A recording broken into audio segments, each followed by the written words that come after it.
Ah, may sila yun, no? So may iceberg na mo. Yun, nagpapahinga.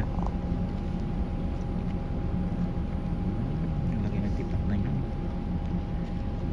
Laki ng tipak ng ice na yun. Sila yun ba yan o penguin? Hindi na gumagalaw eh.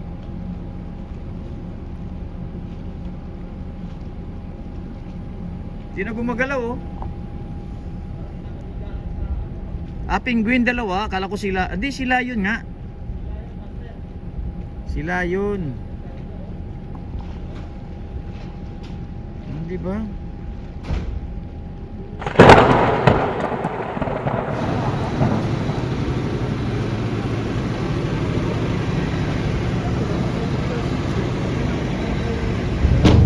So yun. Pagpasok mo sa aming barko, shop ka agad. Tapos bar. Constellation bar. Hindi, expedition bar pa. Alright, hello. Yan, so ito itsura. Diba? Expedition. Tapos main restaurant doon. So ito yung, this is our F&B manager. Yeah. How are you, man? Good, you? I'm good, man. Good looking. You must be happy, huh? Yeah, a little bit.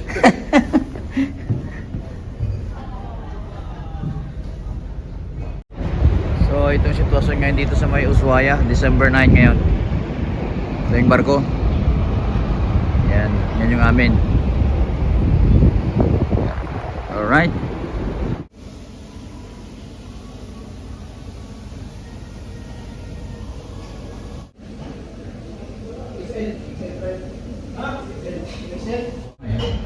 May ibang barko dito. Anong yung barko yan?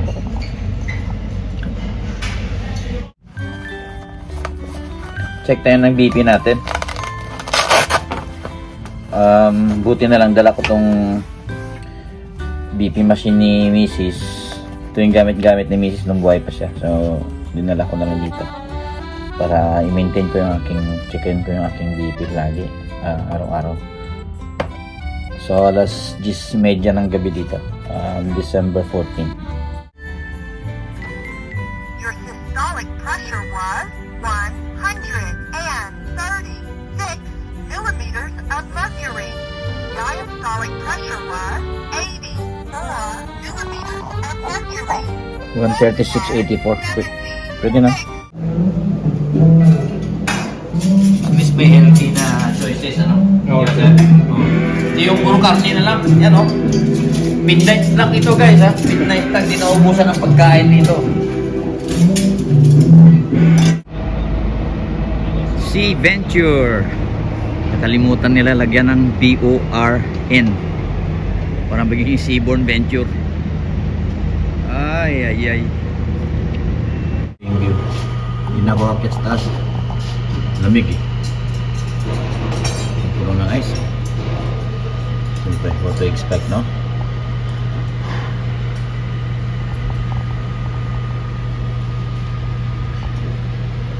Look like, oh, see? Look like frame, right? Oh yeah, nice. Yeah, that's a good idea. Yeah. All right. Nice one there.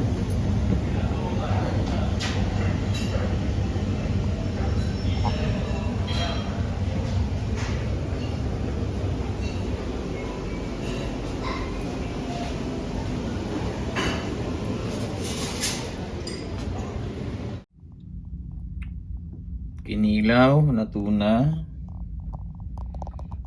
gyoza, tsaka lumpia, mahablangka, kanin. Grabe, ang dami naman. Sabi ko ako lang kakain eh. Basta naman sugar natin ito. This is Morning. wine stand here. We're For the gonna check wines. some wines just to see the system is working. Yeah.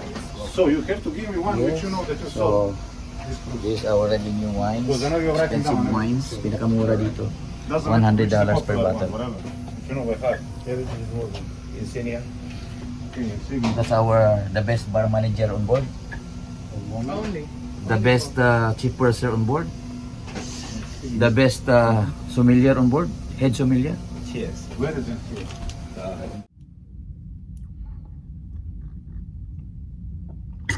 Mga bata ko, sabi ko 2 hiwa lang ng ensaymada. Ang binigay pang isang pamilya. Dami. So, tingnan nyo naman ang kapaligiran. Grabe, no? Nasa bungad pa lang tayo ng Antarctica, guys, ha? Nasa bungad pa lang ito. Grabe. Ang ganda. Kapal ng ice. So, tingnan nyo yan, di ba? Nililigo pa. Ang kapal ng ice. Tingnan nyo.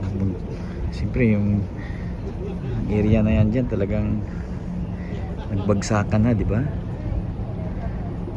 Grabe, no?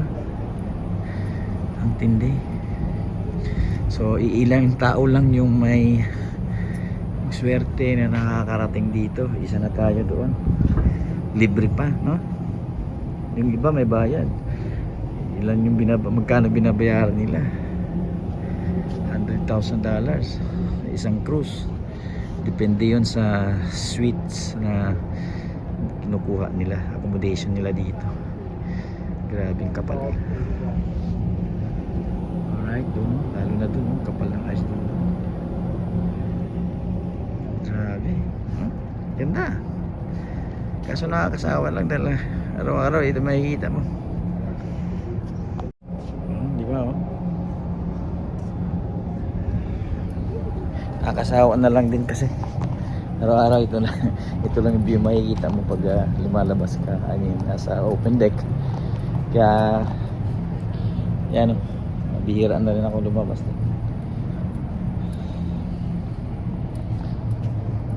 Alright, pero syempre once in a lifetime experience ito. Pero ilang beses na rin balik-balik dito sa Antarctica. Yan, kapal ng yelo. Lalo na doon, imaginein mo dyan sa area na yan, di ba? Kakapal, oh. So siguro dati hanggang dito yan sa baba, bagsakan na lang, global warming. Alright, I make a record for you. I record. no, it's okay. How much it cost? It's cheap, man. Yeah? Not How much? expensive. It's $7? 10? Maybe 6. 6? No, it's 15, man. 15? Para asegurado? Para sigurado yung C. Yeah? Para tumbal kama also. Okay, bring more. Alright, see the restaurant here, guys. And our wine stand. And look at the setup. This guy is the best waiter. We have today the On board. Chardonnay. Which one is that? Ah, Macon Wine Village. recommendation. Macon Village. $15. Okay, 15 is Yeah. Cost price, huh? But if we sell it, it's... But we're not selling it basically because it's complimentary. Yeah. Look at the ceiling. Nice, huh? How are you, Chief? Are you the sitting host now? Yeah. Double jump. Double position. Maybe this week I'm gonna visit you here for dinner. Uy, hola chica, ¿cómo estás? Hola, how are you? ¿Cómo está? ¿Todo bien? Muy bien. Mucho Así frío. malamig. Malamig, ah? Malamig po. You've been outside already checking the views? Yeah, I saw. It's nice from view the outside. balcony. Yes, it's very nice. But same view It's every Neko day. Harbor, no? Neko I don't know Harbor. where. It's Neko. Yeah. I don't know already, you know, because you're here in your office. I only remember the day, January 18. That's Ushuaia. That's the day I go home. You go home? Yeah.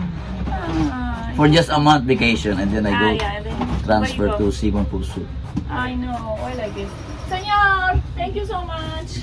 Salamat. Muchas gracias, señorita Gracias. chica. Chica, chica. Hasta la vista. Hasta la vista, baby. Alright. Thank you.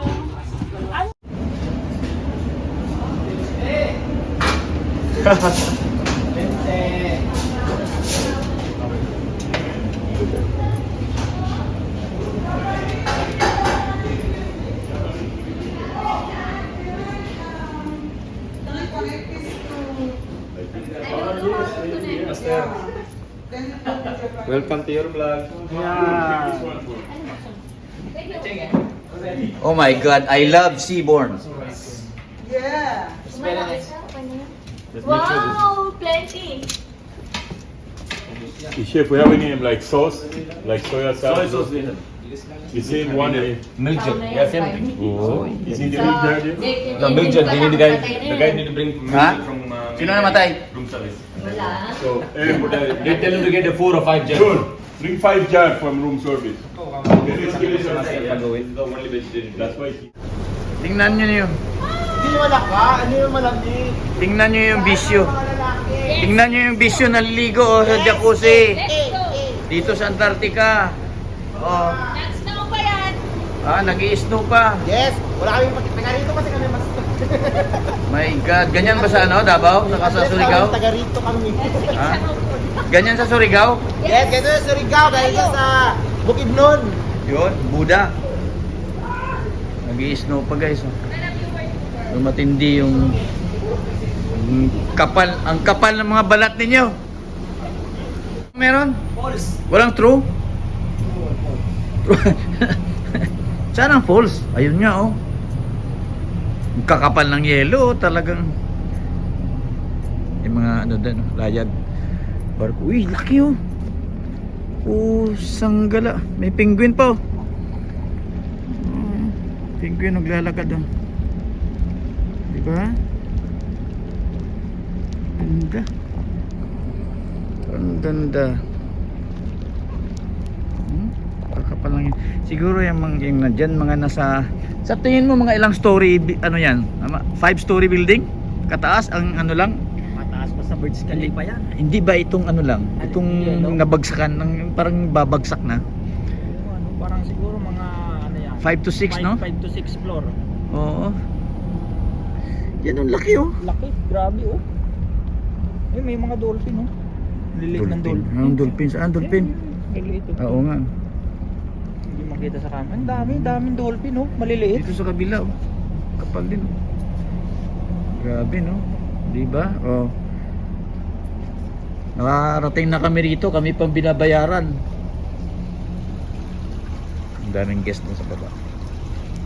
Oh, Antarctica guys. Nasa bungad pa lang ito ng Antarctica. Laki oh. May mga whales daw na lumalabas-labas dito eh. Meron master, kailangan tatimingan mo lang talaga. Oo eh, wala, may trabaho tayo, wala naman. May falls ba? Natunaw na sa taas no? Tutunaw sa taas eh. Oo. Sa tingin ko itong mga to, itong nagbagsakan na yan, dito yan dati siguro ano? Sigurado master, kasi lupa na yun oh. Oo, di ba? So ibig sabihin, nagbagsakan na anod. No? Tama ka dyan master, di Tama ako ba? mali. Yeah, tingnan mo yan oh, malapit na yan oh. Oh, di ba? Babagsak na rin yan, tingnan mo may mga guwit-guwit na yan. Yan, laki oh. May tingin sa taas oh. Oo. Ito nga, may mga layag dun oh. Ano yung nasa likod natin? Seaborn Pursuit? Hindi ko lang sure master. Tapos mahulog yung cellphone mo dito no? Ito, may sigurista to master, no? May tali. May tali sa'yo? Wow. Oh, di ba? Wala nang jacket. Hindi na. Nasanay na kami dito sa lamig, oh. Wala na. Experience, guys. Matagal na pabalik-balik dito. 10 years ago pa. Anong nagsimula. O mahigit 10 years na yung Seaborn Quest. Ang galing, ganda. Tingnan mo nyo ng taas niya, no? Siguro mga nasa, kung anuhin mo yan, nasa mga 5 to 6 story. Yung mga na start ng bagsakan na dito, hindi kasali yung nasa taas siyempre. Di ba? Kakapal. Grabe. Dito sa kabila, siyempre wala na makapitan yung ice dito dahil yung bundok pababa. Di ba? Nasanay na rin sa lamig. Hindi na malamig.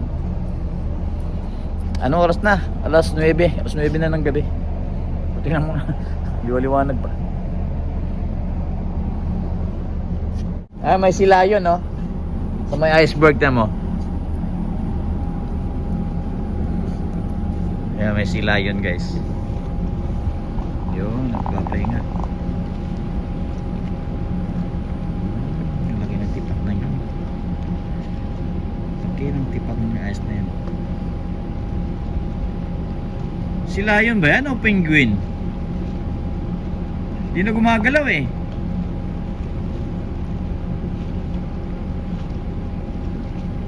Hindi na gumagalaw oh. Penguin dalawa. Akala ko sila. Hindi, sila yun nga. Sila yun. Hindi ba?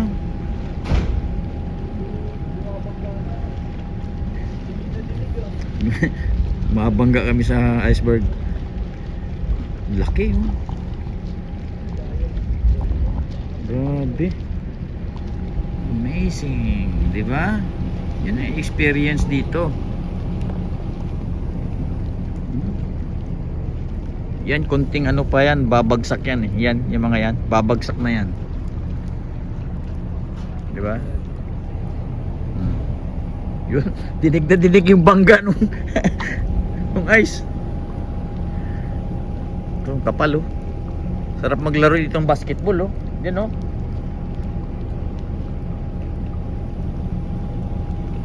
Yan. Alright. So malamig na. Malamig na, master. May malaking ano rin oh. Ito yung binabayaran ng mga Mike! Alright. The best IT on board. Hello. See? Ito sa kabila, ganun din. Yun, may hinarangan tayo ng isang malaking iceberg doon. Ang kapal oh. Grabe. Wow. So galing yan doon, yung ice na yan, yung mga snow. So sa ilang years na, ilang libong taon na siguro ito. Hanggang dito yan, malamang hanggang dito yan. Nagbagsakan na lang. Grabe. Alright. Diba? Ang kapal oh. Kunting taon na lang, ilang taon na lang, babagsak na yan. Yun, miwas tayo na sa isang malaking ice. Alright, malamig na. Whew. Tara Jong, wala tayong magawang trabaho nito Jong. Dito lang tayo. Di ba? Lamig na rin. So, tingnan natin yung mga kalokohan ng mga guests namin. Polar plunge. Tatalon sila dito sa dagat sa Antarctica. For the record daw. Karoon sila ng record na tumalon sila dito sa Antarctica. Malamig. Malamig kasi mahangin. Ayun. Mas maganda yung view kahapon. Yan yung mga guests na baba. Tatalunan yung mga nakita yung mga yun, balik. Yan, baliwala lang daw. Ang problema niyan, pag-ahon mo, tapos mahangin pa. Di ba? Ito, may ipaliguan din nung nasa baba.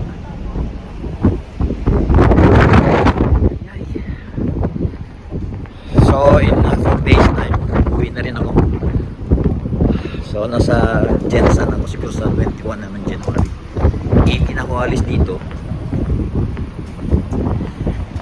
2 days ang biyahe. Galing dito sa may, siyempre nasa dulo tayo sa ilalim tayo ng mundo.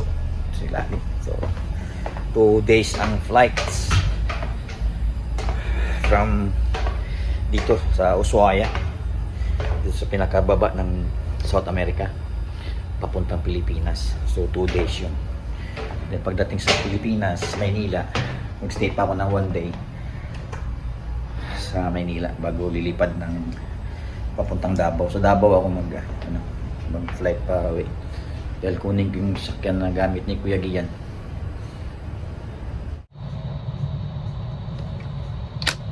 So, uwi na tayo bukas. Kaso, ang haba ng biyahe. 2 days ang biyahe. Papuntang Pilipinas from galing dito sa may Ushuaia. Alright. So, bali, at least pa uwi. So, yan. Ready na yung bagay ko dun. Saan ba yun? Yun. Uwi tayo bukas, diba? Oo, hindi pa. So, syempre bukas sa umaga, tatrabaho pa tayo. Ang hirap na kasi dito yung flight 2 days. From Ushuaia, dito sa may nakainom ako, kaya medyo dito sa may Ushuaia, sa pinakadulo ng baba, sa baba ng pinakababa ng mundo, to Buenos Aires, then Buenos Aires to Istanbul, then Istanbul to Manila. So 2 days yung biyahe, kaya napakahaba. So at least nagbabagay ko nung isang araw pa, dito ko nilagay. So yeah, the last night na ngayon, so nag-spend ako ng oras para mag-inom-inom doon sa taas, which is nung corporate kasi ako, dati kong ginagawa almost every night, almost lang, pero syempre iba yung responsibility natin ngayon, kaya walang time para doon. So yeah, see you guys sa Pilipinas sa January 21. Sa Davao ako bababa bago pupunta ng Jansan, uuwi ng Jansan. Dadaan muna ako ng Davao para kunin yung sasakyan kay Kuya Gian. Dahil yung sasakyan ni Kuya Gian nasa shop ngayon. Alright.